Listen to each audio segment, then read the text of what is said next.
Hello everyone, and welcome to another episode of Rumors of Heresy. My name is Zareth, and today we've got another battle report for you. This is round 4 of the Sandia slaughter in New Mexico. It's in Albuquerque, New Mexico in particular, and I don't know much about orcs. So, anyways, this is day 2, and some of these slides are from day 1, so bear with me here, but the hotel was pretty sketchy, and I'm actually going to show you guys a clip about that in just a minute, but it was only a 3-minute drive from the hotel, and because I'm poor, I had to use that hotel for sure. So Duke City Games, really nice place, and we arrived and set up the tables, all that stuff on day 1.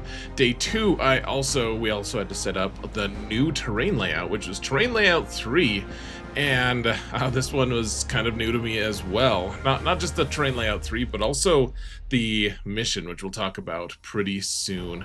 So here's what my army looks like. It is a tiny little fly speck of an army, but it's not the only green army on the board. So if you think this army is lovely, it's because it is. And you should pay attention to the thing I have to say next.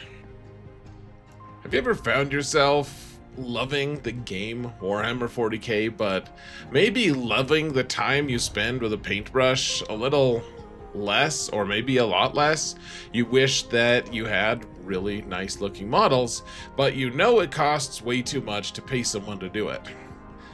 Well, I found myself in that situation basically forever. I used to paint my models a long time ago, and then suddenly my life got super busy, and now I just use Frog and Bear Studio exclusively. They do such a good job on my models. I don't really know why I would look elsewhere. He charges a very competitive price. He does a great job. And folks, I'm not bragging. I'm just telling you, I get complimented on how nice of an army I have all the time. Several times every tournament. And of course, I just kick it back to him. I'm not going to take credit for it personally. But guys, this is an amazing studio, and you should check it out. And right now, the proprietor of Frog and Bears is running a deal, which is really good price comparative to other commission painting services. He's offering to paint any monster or vehicle out there for $50. Go look at the high quality level of any studio painting place and find a place that's going to charge you $50 for a monster or vehicle. You just won't find it, folks. Maybe you'll find it for a really low level quality thing, but guys, this is high level stuff. It is amazing. And for this entire spring, this deal is open. $50 on any or all monsters and vehicles. Guys, do yourself a favor. He does a fantastic job. Tell him Zareth sent you, please. Go follow him on Instagram or just hit him up on Discord. You can find his information in either the video description, or you can actually see the things listed on this graphic as well. Guys, do yourself a favor. Seriously, go check him out. Okay, so before we start day 2 of this 2-day tournament, I want to show you guys the really sketchy hotel that I was in. Well, at least one aspect of it, because every single time I walked down that hallway, I got shocked because the static electricity was crazy. So whereas this wasn't a deal breaker, I'm curious what you guys would think if this was your experience every single time you walked down the hallway of the hotel you were staying in. What would you want to do? I always get shocked in this hallway. There's a ton of static electricity.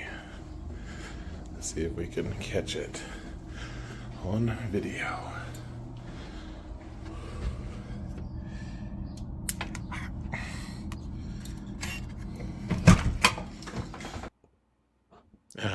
Crazy, right? Or not crazy. Let me know in the comments, guys. Okay, so this is my list. If you want a more detailed list, you can go into the video description and find that. Speaking of video description, you can find the link to the Discord server, which we're starting to have more and more people join, which is exciting. Please come join, and it's going to be awesome. We're going to build a whole community. It's going to be great. I'm starting to update my Instagram. Well, I was updating it for a while. Get optimistic and follow me there. The more people who follow me on Instagram, the more I'll probably post stuff on it. Anyways, and please like, subscribe, comment, all of those things on this video. Please help out the algorithm. It really helps quite a bit, folks. So anyways, Ultramarines, I wanted to bring this because this tournament also had a pretty substantial prize support amount. Like they had a guaranteed $1,000 total prize support, which I actually initially thought it was just 1,000 for the grand prize, which was going to be amazing if I could actually pull this off. But one way or another, I wanted to play something a little different than Salamanders, so I decided to. And this is what we're doing this time: the Roboute with Marneus, Cheese, the Madness. It's a very small list, though, folks, as you saw in that screenshot. Really just dwarfed by the number of models that my opponent has.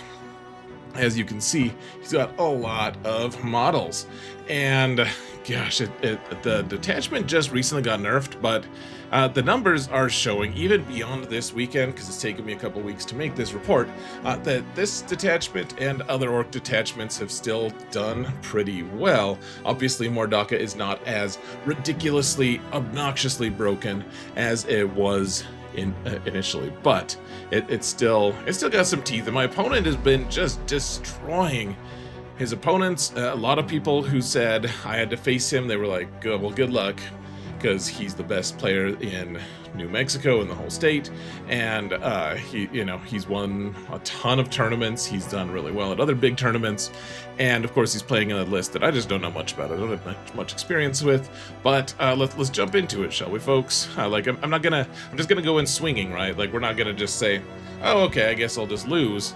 I mean, if we have to play the best player at the tournament now, what's the difference between that and potentially doing it in the finals? So let's jump in, folks. Okay, folks, so we've got table quarters as the deployment, and it's taken hold, so that means just each objective is worth 5 if you control it at the start of your command phase. And then we're doing hidden supplies, which is something we were both surprised about, because that's just not a very common thing in most tournaments, which means the center of the board is right here where the dice is, and then instead of the objective being there, you have 2 objectives 6 inches away from that center. And so there's this whole line here of objectives that, I don't know if I got the exact right line here, but they all line up in no man's land. And that just means primary almost doesn't matter, except it does, because he has so many Orc bodies. And I look at how tiny my force is, guys. We got Marneus and Roboute, and then like some tanks. We got some guys hidden right here. We've got a few hidden right here in this building, actually. You can't see them at all. And that's it, guys. We've got, I mean, some scouts. Not much, though. Not much. So here's my deployment. It's a little bit scattered, and I'll show you guys more details in just a little bit, but we're trying to be pretty tactical here. I've never played on this deployment either that I know of, this terrain layout 3. So it's crazy, folks. It is crazy. Table quarters, and I have to be super careful because his stuff is very, very good at killing tanks. And so you can see all of my tanks this time. Normally I like to have a predator kind of more close to the board edge over here so that I can kind of come down to the edge and just shoot all the way down if I want to. But that's not going to really work, because he has so many angles and lines of sight. Now, you can see my reserves. I have 10 jump back intercessors and a vindicator, and that's pretty standard. That's what I've been doing this whole tournament. But there's a truck right behind this, the graphic for the Ultras reserves, which has a bunch of guys that can shoot really well, which means he's going to be able to move up and just shoot into my deployment zone and shoot all my tanks, and I really don't want that. So that's why we have all the tanks up here. We have 2 predators hanging out and a vindicator, and the ballistis is tucked away inside this little corner here. It's a very compacted place that I can't fully escape where he can shoot me, but I'm mostly avoiding it here. Now he's got a bunch of stuff, so you can see the trucks. The trucks are filled to bursting, folks. You got 6 tank bustas and a big mech in one squad, so that's a 6-man unit. But then he also has enough room for 5 flash gets, and those are all knob level orcs. So they're all 4-up armor save and 2 wounds, 5 toughness, and they do a lot of attacks, a lot of stuff. The Breaker Boys, they're really good in melee. He's got 2 of those. And then, so he's got 2 trucks full of that. He's got some flash gets, a squad of 10 flash gets that are just kind of hanging out on their own. And then he's got a squad of the 10 beast snagger boys with a beast boss, which is melee, but is really good at killing tanks and monsters, which Roboute is a monster, and my tanks are, as you may have guessed, tanks. And he's got commandos, so he's got the infiltrate to be able to hold his objective right away. And we decided before that, like, we made sure to talk about before. And by the way, guys, my opponent was awesome. He was so cool. I really liked him. So huge shout out to my opponent. I had no issues with him. If I say anything that's like negative, it's just because I had negative feelings about the situation or something like that. But he was amazing. So anyways, we both discussed beforehand to make sure that we were both on the same page. We could control the objective from inside the building. If we had a guy inside the building, we could control that objective, the expansion objective. So anyways, that's what we're doing here. The idea is the incursors, see, like this building, we can deploy halfway into it, which was really interesting to me. The incursors are just hanging out there. So is the Gravis captain, and of course the predator, because he didn't really, if I pushed my predator all the way to the line, he didn't really have a way to move up and get line of sight to it. Like the way the line of sight's, like we talked about this a long time beforehand, and just to make sure that we're on the same page about things, and I wasn't going to be able to see any of my tanks if he got turn 1. Unfortunately for me, I really wanted to go second here. Really did. He got second turn. I got first turn. So I get to go first. There's no there's some advantages to that, but it's not my very favorite thing. So here we go. I get extend battle lines and sabotage. I actually re-rolled. I think I was going to get marked for death, and I needed to score as much as I could early on, and so I think I got rid of marked for death and instead got extend battle lines, which is of course far preferable to marked for death. Well, I don't know much about orcs, and what I do know, and one nice thing was I was able to see who my opponent was going to be, and before I went into the day. So over the course of the evening, which I'm staying in a hotel, I may as well just do some research. I looked up all of his data sheets and everything, and the tank busters looked really scary, and so that's scary. Mordaka did get a nerf. I think I put buff in the graphic that you guys can see, but it got a nerf. But my opponent is just destroying people. He's a really good player, and he clearly knows what he's doing. The idea here, folks, is protect my vehicles as much as possible, and find opportunities when I can to kill tank busters, which are hopefully going to be plentiful and multitudinous or something like that. We really need to take those guys out. So, gosh, I'm so nervous here, guys. This is a really tricky game. All right, so sabotage, extend battle lines, and let's go. So, nothing that we have to do in the middle here. Extend battle lines we get pretty easily because we have the combi lieutenant down here on this objective. Well, he moves onto the objective. Of course, he just starts off of it just in case my opponent gets first turn and gets something that lets him go and just try to kill my guy, and I just don't want to reward him for me being on the objective, but I'm going first. So the scouts don't really want to be up here. I guess maybe it would have been wise to like move them up to the corner here and just kind of screen, but instead what I really want to do, because he kept tank busters and lootas in reserves, I want them to screen my back zone, and so I'm just gonna run them away, bravely run away. Now, one of the things I'm gonna do here as well, which I guess you'll see in a minute, we're gonna turn this little piece of terrain into an outpost here so that I can just kind of threaten a couple objectives over here and just kind of have line of sight into this big pocket over here with you know, at least one tank, and just kind of be a nuisance and just have some options. That's kind of the idea here, at least. So, you know, we got the Incursors who scouted into here, that we've got the Gravis Captain, all those guys, and so that we're going to turn it into a fort, which I'll show you guys a little bit more in a minute.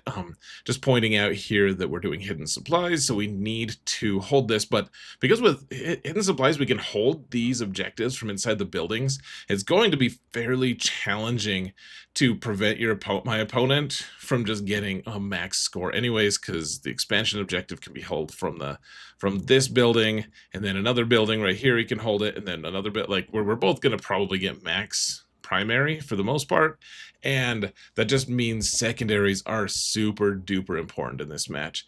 So the things that I'm tracking right now, those 2 trucks have the tank bustas. He's got one of the squads in reserves, and then the trucks have tank bustas, which we really, I mean, they can do a lot of damage. He can shoot them all from his truck as well. His truck lets him, it has the ability to shoot out of it, whatever that's called. So anyways, and then yeah, that's where my Incursors are. So let's see, at the end of my movement phase here, you can see the scouts kind of just bravely ran away. Like they I think they rolled like a 6 for advance, so they started here and they just ran away. And the idea is, I just don't want any orcs to be within 6 inches of them at the end of next turn, so that they can go uppy, and then they can go in the back and screen out my back zone.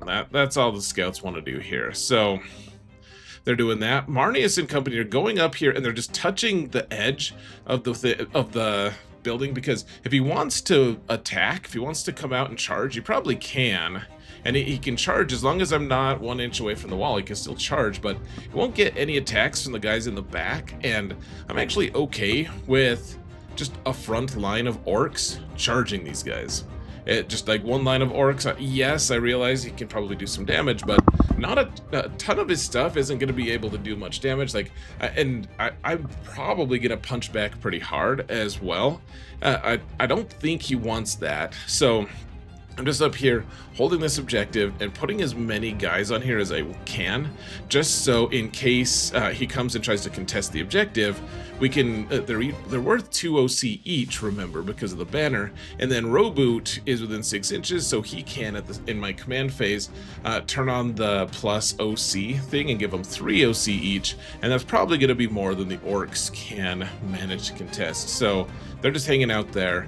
And I mean, that's basically it. You can see the predator over here. I think maybe we have some photos zooming in. Yeah, okay. So yeah, you can see the scouts and everyone's just trying to get onto the objective, put as many guys as I can on there. The Victrix just wasn't able to get there. He is within 2 inches of these guys, so he's still maintaining coherency, but Roboute within 6 inches here, and he's probably not going to be able to be seen because unless he works really hard, and even if he does, he probably won't get that many good shots on him. So the Vindicator moves up here just to kind of be in the same place that the Predator was. The Predator's up here as well, just kind of hiding, slinking, and then we're just kind of doing like a U shape here for the Incursors, and then the captain is just hanging out there as well, like on the tip. Like he's not part of the unit, but he's kind of acting as part of it, and just kind of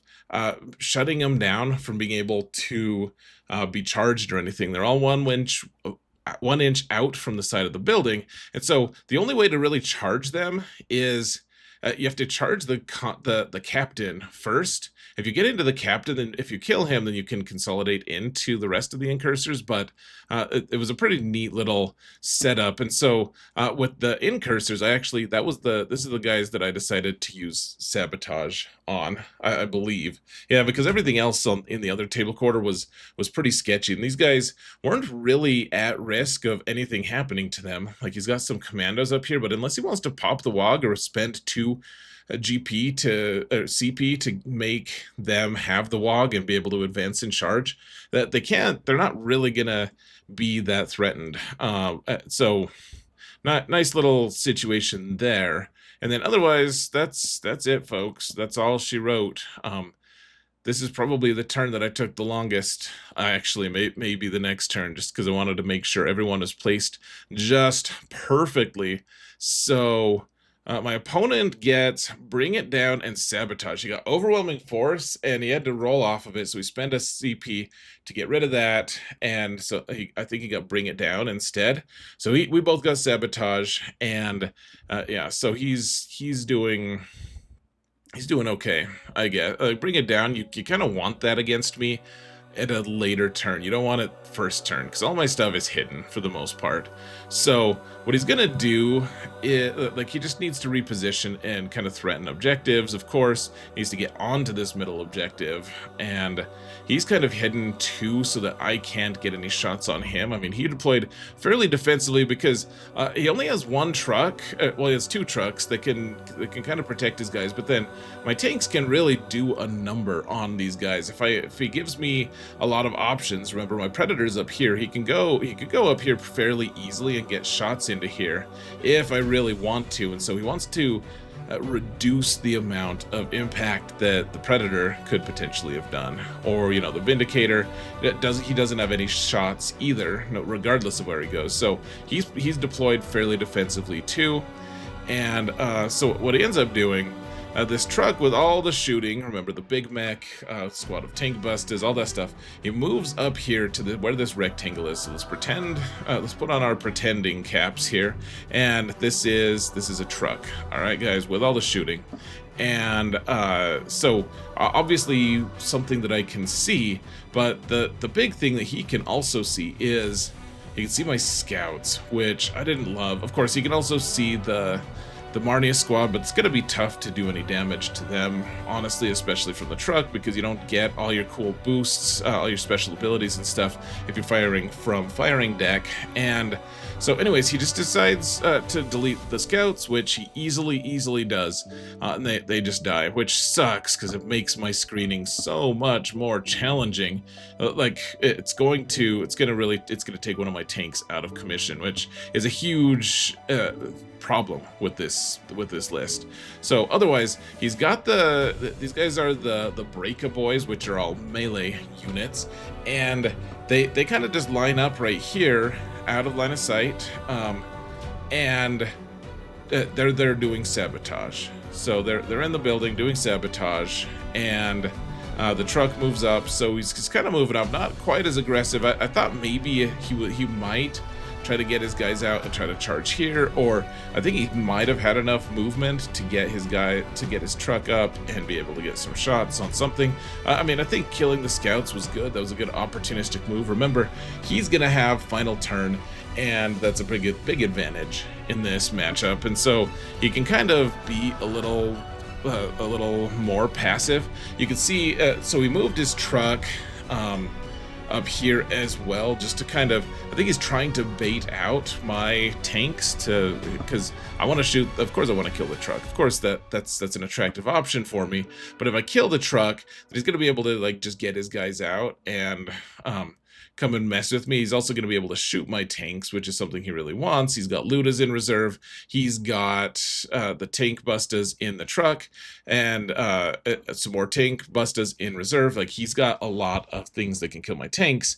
He wants the truck to die so that it doesn't really hurt the guys inside, and then the guys inside can hurt my tanks. That's basically what he's trying to do. He's trying to bait me out, which, I mean, well, I guess we'll see if I choose to take the bait. So I end up scoring sabotage because he didn't even try to attack me or anything. So I got sabotage and extend battle lines. He didn't actually. Well, he started to sabotage, and I guess we'll see. We'll see if that actually pans out. He didn't get Bring It Down. Didn't get Overwhelming Force, of course. A force, of course. That's fun. A horse is a horse, of course. Okay, so Ultramarines turn. It's our turn too, and it's kind of our go turn. Cleanse and recover assets. Not great ones for what we want to do, but I don't have CP to spare, so those are the ones we're going to keep. Oh, wow. I don't know what just happened on my recording software. I think it was for one of my live streams for the other game that I play. Apparently my notifications weren't turned off, but Yay for chimes. All right. Yeah, the secondaries aren't the greatest for what we're trying to do. All right. Well, he killed some scouts, which honestly I wasn't expecting. I didn't think he was gonna kill them. And that gives us huge problems, as I said. Really good opportunistic move. And remember, he's got second turn, so he's not that concerned about being crazy aggressive. And honestly, I probably have a overall better melee than he does. I mean, with Roboute, between Roboute and Marneus Squad, like, they do a lot of hits, right? And his stuff do a lot of hits and stuff, but you're paying the points for shooting predominantly, and so I've mostly hid my guys pretty well, except for the scouts, those poor bastards. So he just took a turn to get into position, and I think that was wise. He should get into position, and now though his two trucks are kind of available, sort of, and we have to. Those tank busters are the things that I am by far the most terrified of. The rest of his shooting can kind of be weathered. I mean, it's more Dakka. It's got a lot of really good stuff to be able to kill tanks, but probably not enough to just delete all of my tanks immediately. So killing the tank busters is a priority, and he's kind of within reach if we can actually make it happen. Cleanse and recover assets. We gotta cleanse, and it seems like cleanse would be easy here, but it's actually not. So here's just the screenshot for the previous turn. Remember, we've got the Marneus Squad here, and the scouts are dead, and so we need to find a way to hold this objective,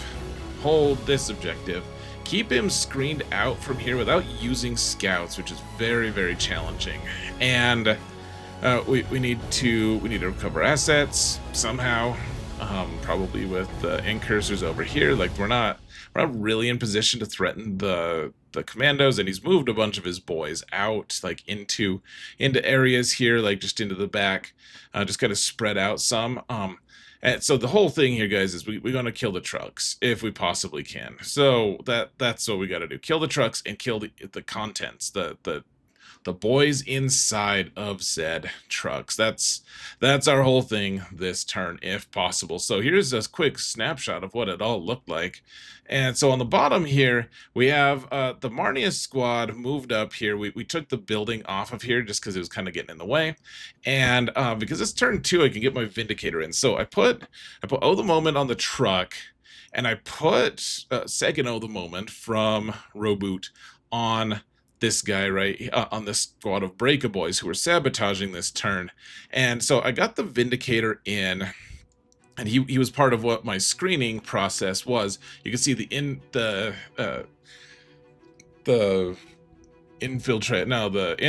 Gosh, there's so many IN names in the codex, the Marine Codex. So they're spread out here, and you'll see up top there's like a tank that I'm using to screen in the back there, and the Vindicator came in and was going to be part of my screening efforts in the corner here. So I was actually had the whole back zone completely screened out.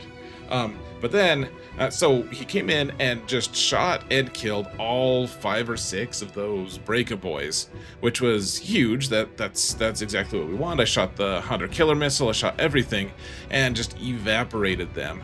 And the Ballistus Dreadnought wanted to cleanse here, but he had line of sight. You can see I'm fully within that terrain, so he was able to see out, and he shot the truck and blew it up, which is fairly important. We had another thing that could shoot the truck if we needed to, but I think the Ballistus was able to one-shot it with Oh the Moment and everything. It's not that challenging to do. And so, yeah, you can see the Breaka boys got braked themselves. I think there was 6 of them, not just 5, but I only put 5 X's there. And then the truck exploded, and so he deployed them really interestingly. He deployed the flash gits, all 5 of them, kind of screening out the tank busters. But Marneus' squad, they ended up getting a pretty good run roll or advance roll, so they were able to shoot. They killed a few of the tank busters anyways, and then, or maybe they killed a few of the flash gits. I don't remember exactly how it happened. But one way or another, they were able to get the charge. They killed all of the flash gits and all of, well, most of the tank busters. Now, the one side that his tank busters weren't screened on was the side with the tank, and the tank just rolled a natural 9 to get in. I got lucky there. I didn't re-roll it or anything, but he did get in, and then I used a CP to tank shock, and that killed a couple of the tank busters, and then the Marneus squad killed... I don't think the Marneus squad really needed help. I think I killed everyone except for the Big Mech, who was maybe wounded a little bit, maybe not. But I killed everything in that truck and the Breaker Boys. So that's a lot of things, actually. A truck, the Big Mech, well, not the Big Mech, I guess, but he was the only survivor, and he's not that good in melee. Anyways, he's got an he's been in a lot of trouble there. Yeah, the Breaker Boys, the Flash Gits, the Tank Busters, some of the Big Mech, so and the truck. It's a lot of data sheets that we just evaporated that turn, which is good. Of course, this is an issue. The Vindicator getting that charge was cool, and I had to debate: is it okay if I have some Ludas in my back zone, or some Tank Busters for that matter? And I decided it was worth it just to get more mortal wounds on the Orks, and I don't know. I still think that was a fine decision, but especially because I'm not getting rerolls to wound or anything with these guys. I do think I put Lance on them so that they had +1 to wound, so that did help. Now up top here, you can see the Dreadnought is just on here. I didn't want Roboute to be farther up because the Dreadnought, to be able to get line of sight to the truck, had to get up a little bit further, and so he's 1 inch away. At least that was what I intended. But of course, if he charges and he can get past the wall here, then he can still get into me, because it's only 1 model. I didn't want him to be able to also get into Roboute unless he rolled something just implausible. And so anyways, what I ended up doing, we poked the Predator out here, so his line of sight into here, like to everywhere in here. He can basically see any of the squads that are in there. There's not really a safe place for him. And then the Vindicator here took a look, and he shot and just demolished the truck, which again is just not that unlikely, even without the moment. Obviously I had to get a little, you have to avoid terrible luck, but I even used the Hunter Killer Missile here, of course. Killed the truck, the explosion killed one of the tank busters, and then the Predator rolled pretty fantastically and killed, I think, 4 others. So there was only 1 tank buster and the Big Mech left alive in that squad, which was just fantastic. Of course it was. So we killed almost all the tank busters available. One of the squads is in reserve, but just being able to snipe those guys out was really nice. I think my graphic actually shows that. Yeah, so boom, the truck exploded, and 5 of the tank busters are gone as well. A pretty good turn in terms of killing tank busters and other things, especially up on the other slide that I showed you. But of course, now we're exposed. Now we have a Vindicator here, a Predator here. I have another Predator back here, not touching the objective, but screening out so he can't get into my back zone. And we're very spread out here. And then, of course, with the incursors with the captain right here, the Gravis captain, kind of blocking out, and they're recovering assets. And now it's time to see what he can do as a crackback. So you can see the Intercessors are right here, the tank, the Predators right here, and I think initially I wanted him to have line of sight over here. Maybe he did have line of sight. I don't remember. The angle here is really strange, but one of the firing lanes is right down the way, so maybe I had line of sight. I'm not really sure. I think I was just counting on between the Ballistis and the Vindicator could have shot the truck as well, which was going to be more important. And then Marneus could also shoot the truck, and that squad actually has a pretty decent win rate or kill rate on it. So I think one of the coolest things was stopping him from sabotaging on here, because he has to keep sabotage for the next turn as well, because he failed it, which feels good, honestly. So he gets area denial. He decides to get rid of sabotage, and instead he gets area denial and no prisoners. So we had to spend a CP for this. No prisoners, area denial. Those are like perfect for what Orks want to do. And he decides that it's going to be his go turn. And I mean, it kind of has to be. He's mostly in position. All of his guys are kind of just spread out and ready to get into me. The problem is, of course, he's not really that close to me. Not really. And that, like, this fortress that I made up here is really kind of going to be tough to get to, because the predators here, which he can kill the predator, he brings in a squad of tank bustas, actually, and he just destroys the predator, no problem. He pops the wog, by the way, and so they get on the board, they shoot the predator is gone. And then he's got commandos up here, and he's got, I think, some flash gets up here. And so remember, they can advance and shoot on their WOG turn. So everything shoots. He has two squads of flash gets shoot at my Vindicator. I'm close enough with Roboute to give the Vindicator, I don't remember if I gave him smoke. I don't think so, because I just wanted the cover save. But I think I did give him Armor of Contempt against the big flash get squad. So I still had my full 2-up armor save, I believe. I want to say I had that anyways.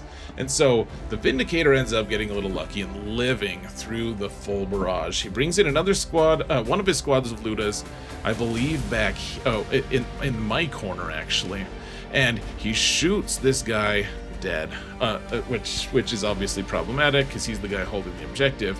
And even though these guys could have consolidated onto the objective, I decided I didn't want to, because I didn't want to give Ludas full rerolls to shoot. So he's got Ludas up here that also popped out. I think he shot at Marneus or the Vindicator and just didn't end up doing much to him, is what I think ended up happening. But he did kill my guy down here, which was sad. And I think it's wise, because then I'm not going to score the primary on it that turn, which, I mean, tragic, right? Like, he's killing all my scoring, screening stuff, which is really sad. But okay, so up here, this is the situation. Obviously, you guys saw it before. So we killed the predator. Boom, it's gone. The flash skits are gone. Everything else, he's got commandos here. He moves them up. He's got the flash gets over here. He's got that one little tank busta and the shock attack gun, which I think the shock attack gun ended up fizzling this turn. And then he's got the big squad of flash gets, the small squad of flash gets. He's got the boys with the beast boss, the beast snagga boys that are getting ready to kill my they specialize in killing vehicles and monsters. And look at that, what do I have on my center objective? A vehicle and a monster. So yeah, he's got everyone up, but he didn't roll that well for his advanced rolls. I don't think he rolled a single like 5 or 6, and most he rolled a few 1s, so they're all just kind of up here. And so the commando, he made a little mistake, and I told him he could redo it if he wanted to, but he'd already rolled it. So, I mean, I don't think he probably should have, honestly. But he declared a multi-charge against the captain, the Gravis captain, and the incursors here. And the Gravis captain, he did have enough space to get past the Gravis captain, but he had to go like it took an extra like 2 or 3 inches, so he needed like an 8 with the commandos to get into him. He failed it, re-rolled it, failed it again. And then his 10-man flash get squad, he needed like an 8 to get into me, and he failed that one. He just tried to charge the captain, but again, that didn't work. And then he tried another charge into the ballistas, which he needed like an 8 with the small flash gets, didn't get it. He did get the charge with the beast snagga boys, but he got it in such a way that only like 3 guys were going to be able to actually hit the ballistas dreadnought, because a couple of them could get in, but they couldn't because they're not in base to base with each other. He'd only have like 1 or 2 guys that could actually hit, and that didn't include the beast boss. And so I'd be able to, if I wanted to, just heroic intervene with Roboute and just take him out, and then his flash gets are all just hanging out here in the middle, just kind of flapping in the wind. His commandos are out here ready to be shot, and he only killed my predator there, which was a really bad result for him. Just absolutely wretched result. Oh, he did kill with the Ludas. Like I said, he killed the a combi lieutenant, which is very sad, but it happens. And then I think his big mech, he failed his leadership. I think he tried to heroically or unheroically run away, and because he failed his battle shock check, I think he just died. I don't remember for sure, but that guy was gone. But Marneus' squad was full health. The Vindicator was full health. And for the most part, we're just, it was pretty good turn for me. I lost 2 models total, I think. He killed the Predator and the Combi Lieutenant, and that's his go turn. That's it. He's all the way out. He's all the way exposed here. All of his guys are just in the middle. And my Vindicator is like 2 wounds left. The Marneus squad is just mostly fine. This Vindicator's fine. The Incursors and even the captain is just totally fine, the Gravis captain, and he's got everything exposed. And at this point, he actually, so he scored area denial because remember he's just in the middle of the table, and I didn't have anyone to contest it, so he gets full one of that, and then no prisoners. I think I marked it wrong. I think he should have gotten 2. I think he should have gotten 4 for no prisoners. I don't, but at this point, before we even talk about the scoring, he decides to scoop. Which means like he decides to just be done because he's got everything in the middle. And I think even before he rolled his beast snagaboys, like he rolled the charge, but then he realized he could only get like 2 guys into melee and into engagement range with me, and I think that just kind of he was like, okay, well, we both know how this is gonna go. I think we should just call it a day. And so that was it. That he's like, just roll random missions for us, and I trust you on the score, and that's it. So that was it. That was the game. His turn 2 go turn just didn't go, which happens. It sucks. He didn't roll that well, and I mean. That was it. So I rolled up what I thought was fair. I would have only scored 5 because I would have only got my home objective, because he would have had a ton of guys on that middle objective there. But I think Roboute, over the course of a couple turns, probably would have killed that full beast snagaboy on his own, with a couple well-placed kicks from the Dreadnought. And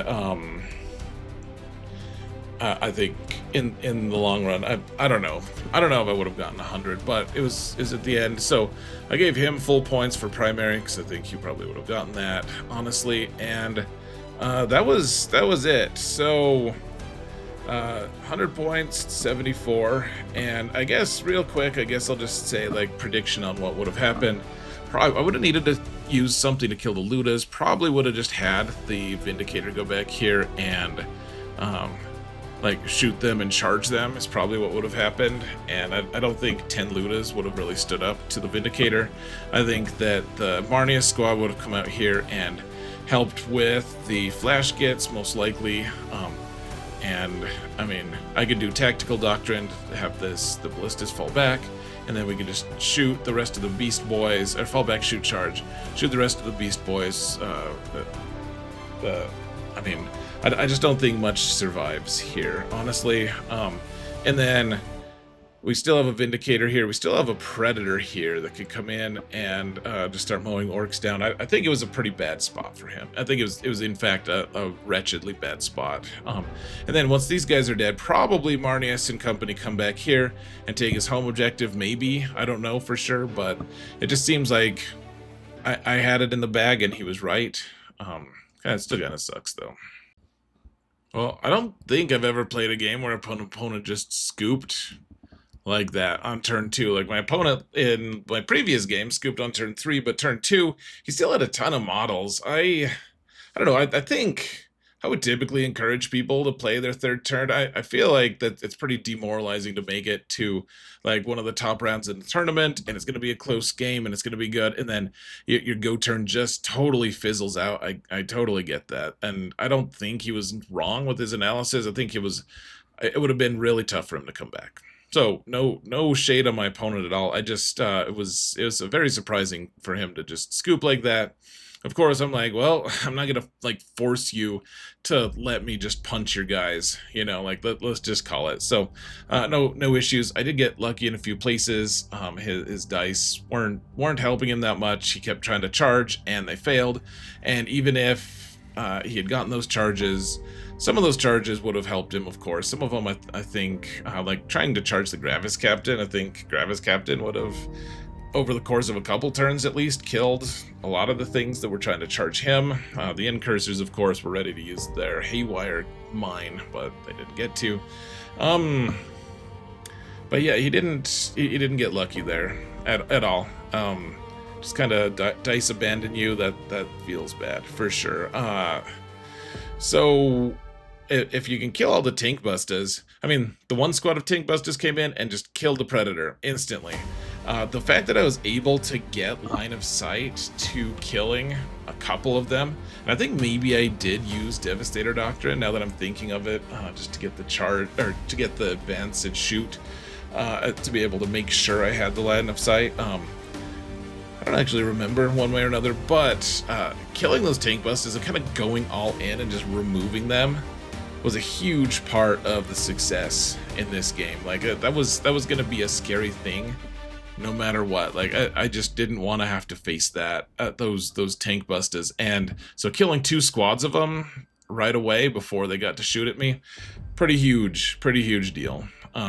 Way less scary. The Ludas obviously can do some damage, but because everything got nerfed, it's not quite as scary. So anyways, it was a good match. My opponent, like I said, was great. Probably my favorite opponent. I liked all of my opponents. Honestly, I genuinely did like all of them. I think this one kind of he edged everyone else out. And you know, he's like, I think he denied it, but people were saying like he wins a ton of tournaments. He wins. He's the best player in New Mexico, and I believe it. He's really on top of things. So, anyways, good match to my opponent there. And with that, guys, I made the finals, and I haven't gotten paired down once. And the question mark was going to be, would the pair down have to? Would he be able to win? Because otherwise, I'd be the only undefeated guy in the match or in the tournament, and I'd have to face someone who'd already lost. But my demon's opponent also hadn't lost a single round, and so the finals are demons with the new awesome data sheets that they have versus Orks. So we'll do that one pretty soon, sometime this week. In terms of what events are going to be here next, we have a couple RTTs coming up, and then of course we have the 40k Fight Club team tournament, which will be fun. I'll be playing Ultramarines for that one. I'll be playing the next RTT for sure is going to be for Salamanders, though I've already submitted my list. And then we have a couple GTs in June and July, and one in August. So I'll see you guys when I do those. So anyways, yeah, one last reminder, guys, please hit the thumbs up button, subscribe, all that stuff, make comments in the comments area.